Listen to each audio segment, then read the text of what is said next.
Hello friends, welcome to all my channel. You are watching Krishna commerce classes with me यानी Krishna sir के साथ. सो आज हम चैप्टर 2 क्लास 12th का डिस्कस करेंगे जो कि प्रिंसिपल ऑफ मैनेजमेंट होता है. So let's start today.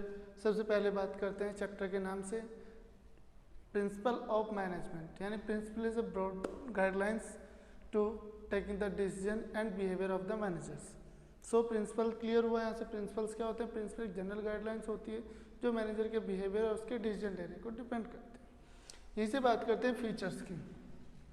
Features की बात करें, features of principle of management, it is universal applicable. Means principle of management is pervasive, यानी इसे हर जगह यूनिवर्सल में हर जगह कहीं ना कहीं कोई ना कोई रूल एंड रेगुलेशन सभी को फॉलो करना हो. तो सो प्रिंसिपल मैनेजमेंट कह सकते हैं आप, इट इज़ यूनिवर्सल थिंग.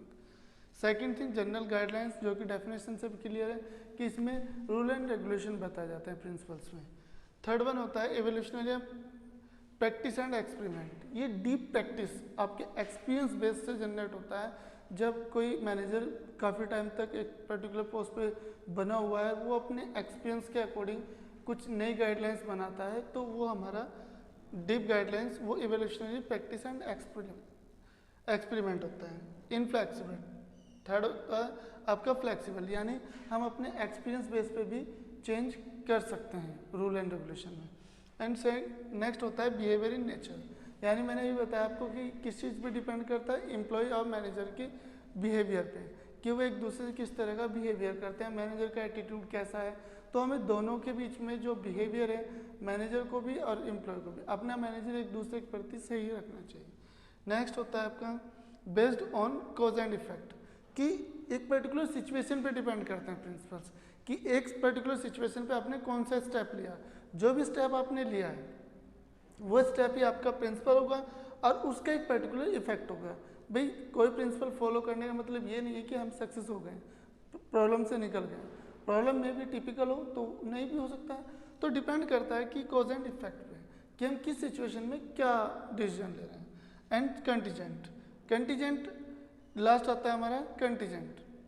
उसके बाद आते हैं हमारे इंपॉर्टेंस या मेरिट की बात करो, कुछ भी हो सकता है. तो उसमें आते हैं सबसे पहले provide manager with useful insight into the reality. यानी हमें ख्यालों से वास्तविकता की तरफ को, एक मैनेजर को जो ख्याल में वो सोचता है उसे वास्तव में क्या है उससे रूबरू कराना. वो हमारा कौन कराता है? सब प्रिंसिपल. वो हमें बताता है कि सोचना तो ठीक है, मैं अच्छा मैनेजर बन सकता हूँ, सोच अच्छी है, बट वास्तविकता क्या है उसे रूबरू कौन कराता है? प्रिंसिपल्स. वो उन्हें बताता है कि रूल रेगुलेशन बनाना, उन्हें फॉलो कराना कितना टिपिकल होता है work. Optimum utilisation of resources.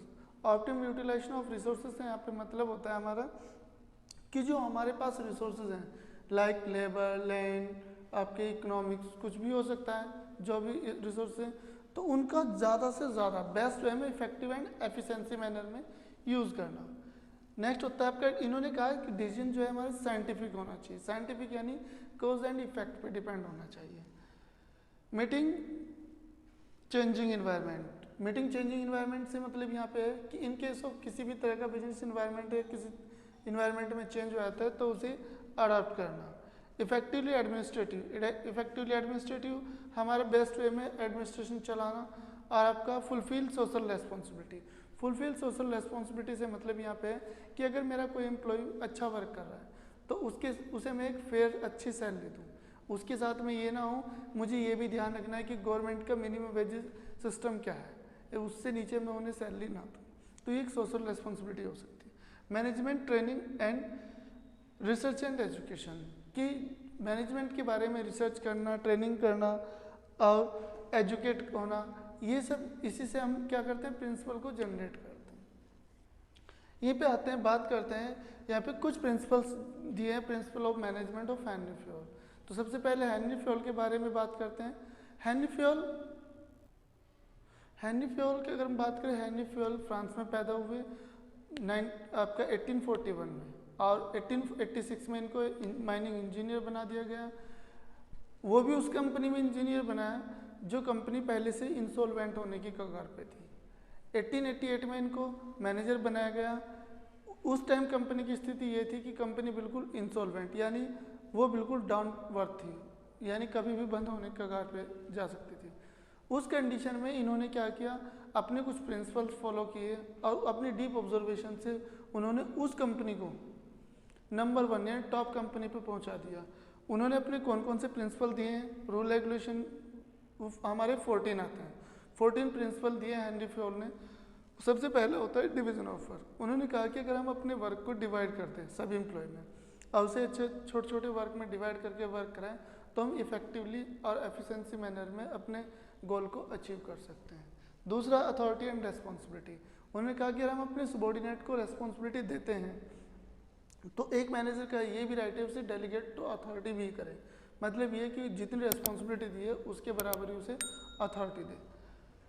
Discipline, discipline होता है आपका सीधी सी बात है कोड ऑफ कंडक्ट को फॉलो करना, यानी रूल एंड रेगुलेशन को फॉलो करना ही हमारा डिसिप्लिन होता है कि अगर हम एक ऑर्गेनाइजेशन में वर्क कर रहे हैं तो हमें डिसिप्लिन को फॉलो करना है। Unity of command, unity of command से मतलब यहाँ पे होता है कि एक से ज़्यादा बॉस जहाँ होते हैं वहाँ सबॉर्डिनेट कन्फ्यूज हो सकता है, तो यूनिटी ऑफ कमांड का मतलब होता है यहाँ पे एक बॉस होना चाहिए जो सभी को कमांड करेगा। दूसरा होता है unity of direction. Unity of direction से मतलब यहाँ पे है कि जो सभी का, जो मैंने अभी फर्स्ट बताया डिवीजन ऑफ वर्क, तो जो सबका वर्क है उसे मिला के हमारे एक ऑर्गेनाइजेशन गोल की तरफ को मॉडिफाई करना कि हम अपना ऑर्गेनाइजेशन गोल को अचीव करेंगे। नेक्स्ट होता है unity of direction. Unity of direction हो गया individual interest to general interest, कि आपके अपने इंटरेस्ट को लेके जनरल इंटरेस्ट में कन्वर्ट करना। मीन्स ये कि हमें कंपनी के गोल को अचीव करना है, ना कि सिर्फ अपने वर्क को, तो वो आपके इंटरेस्ट टू जनरल इंटरेस्ट में कन्वर्ट करना होता है। Remuneration of person, remuneration of person means काम के बदले जो हम उन्हें सैलरी देते हैं फेयर सैलरी होनी चाहिए, किसी की तरह मतलब भेदभाव नहीं होना चाहिए।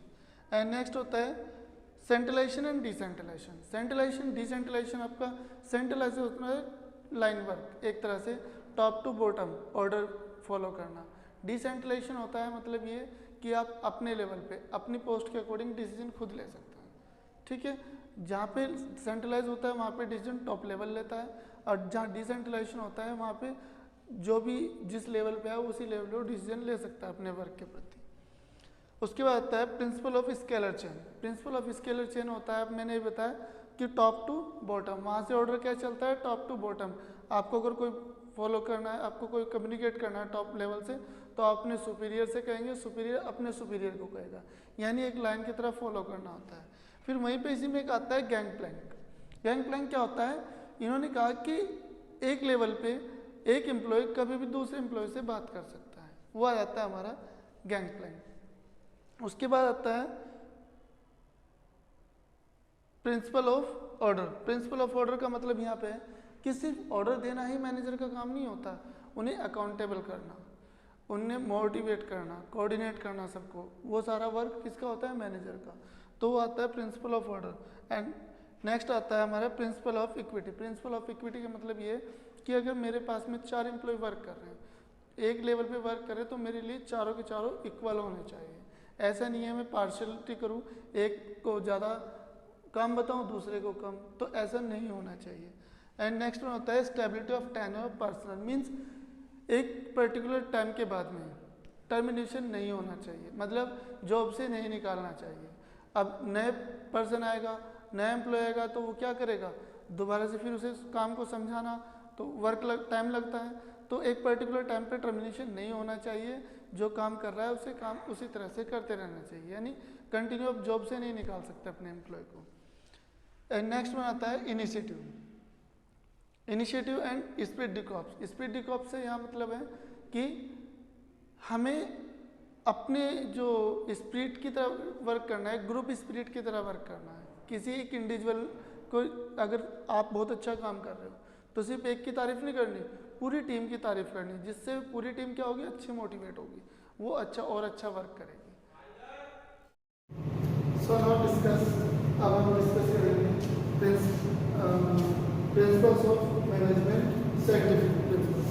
पहले हमने हेनरी फ्योल के प्रिंसिपल्स डिस्कस किए थे, आप एडम टेलर के प्रिंसिपल्स डिस्कस करेंगे। एडम टेलर जो है बॉर्न इन 1856 इन यूएसए, और 1878 में उनको मैकेनिकल इंजीनियर बनाया गया।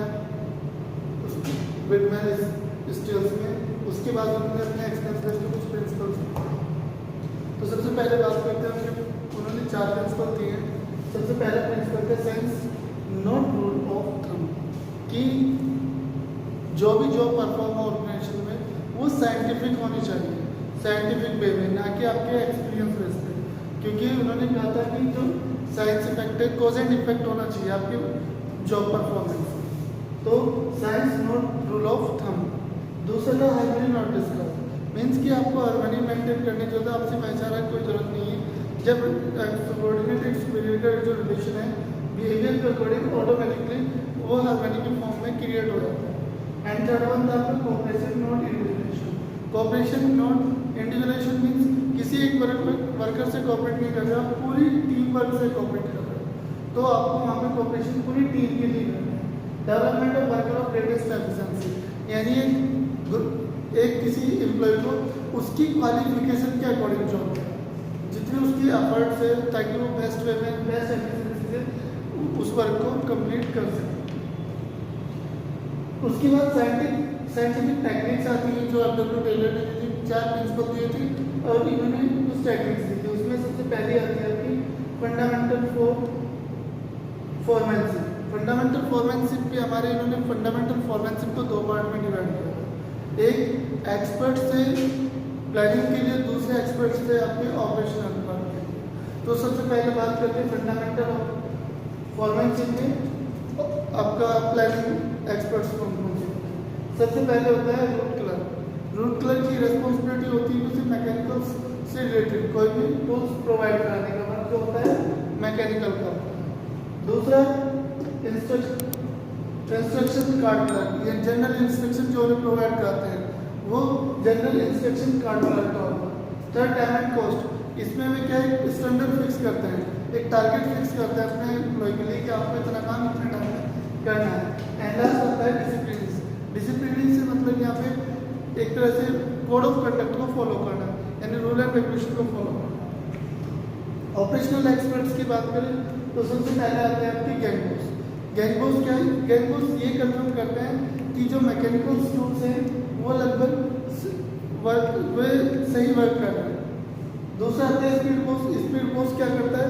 वो देखता है कि अकाउंटेबल करता है कि जितने टाइम में आपको प्रोडक्ट प्रोड्यूस करने के लिए दिया गया था उतना टाइम में वो प्रोडक्ट प्रोड्यूस हुआ है या नहीं, यानी उनके टारगेट को फिक्स करता है। एंड थर्ड वन आता है आपका रिपेयर बॉस। रिपेयर बॉस ये कंफर्म करता है कि जो हमारे पास मैकेनिकल सेमी टेक्नोलॉजी है वो प्रॉपर गुड वर्किंग कंडीशन में, अच्छी वर्किंग कंडीशन में और उससे वर्क करा सकते हैं। एंड लास्ट वन होता है इंस्पेक्टर। इंस्पेक्टर ये डिसाइड करके बताता है कि जो प्रोडक्ट क्वालिटी है वो अच्छी है या नहीं है।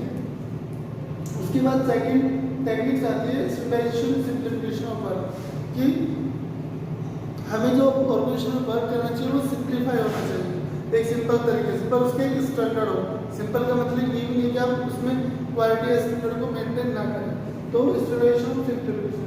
थर्ड वर्क बताई थी इन्होंने वर्क स्टडी। वर्क स्टडी को इन्होंने 4 पार्ट में डिवाइड किया। सबसे पहले आता है आपका फटीग स्टडी। फटीग स्टडी में आपके रेस्ट इंटरवल आते हैं, यानी frequency of rest interval, duration of rest interval, how many rest interval, वो इसमें पार्ट 1 फटीग स्टडी में देखते हैं। हम अपने वर्कर को कितने फ्रीक्वेंसी में इंटरवल दे रहे हैं, कितने ड्यूरेशन के लिए दे रहे हैं, कितने इंटरवल दे रहे हैं, वो सब हमें फटीग स्टडी में देखते हैं, उसे काउंट करते हैं। मेथड स्टडी में यानी best way of production use करते हैं मेथड स्टडी में। थर्ड होता है आपका टाइम स्टडी। टाइम स्टडी में आता है हमारा आपका प्रोडक्शन टाइम स्टैंडर्ड। लाइक आपको एक टारगेट दे दिया जाता है कि आपको इतने टाइम में वर्क कंप्लीट करना है, वो वर्क स्टडी में आता है। उसके बाद आता है मोशन स्टडी। मोशन स्टडी में अनप्रोडक्टिव मोशन और प्रोडक्टिव मोशन। अनप्रोडक्टिव मोशन यानी वर्कर जितने समय के लिए खाली रहा वो अनप्रोडक्टिव मोशन आता है, और जितने टाइम उसने वर्क किया वो प्रोडक्टिव आता है। तो वहाँ भी फाइंड आउट करना होता है, अकाउंटेबल करना होता है कि वर्कर कितने टाइम के लिए अनप्रोडक्टिव वे में रहा है। इसके बाद आता है fourth one difference piece of base system. Difference piece of base system means यहाँ पे एक ही है कि अगर जो अच्छा वर्क करेगा उसे कंपटीटिव सैलरी बेस्ट सैलरी दी जाएगी, और जो अच्छा वर्क नहीं करेगा उसकी सैलरी को काट लिया जाएगा। एंड लास्ट वन आता है मेंटल रिवोल्यूशन। मेंटल रिवोल्यूशन से मतलब यहाँ पे कि मैनेजमेंट और ऑपरेशनल वर्क इन दोनों के बीच में बिहेवियर को इस तरह से चेंज करना कि वे एक दूसरे के लिए कोऑपरेट करें, वो आता है हमारा मेंटल रिवोल्यूशन। सो यहाँ पे आपका चैप्टर 2 कंप्लीट हो जाता है। Thank you. अगर वीडियो अच्छी लगे तो शेयर कीजिए, लाइक कीजिए, और अगर मेरे चैनल पे नए हैं तो सब्सक्राइब कीजिए। Thank you very much.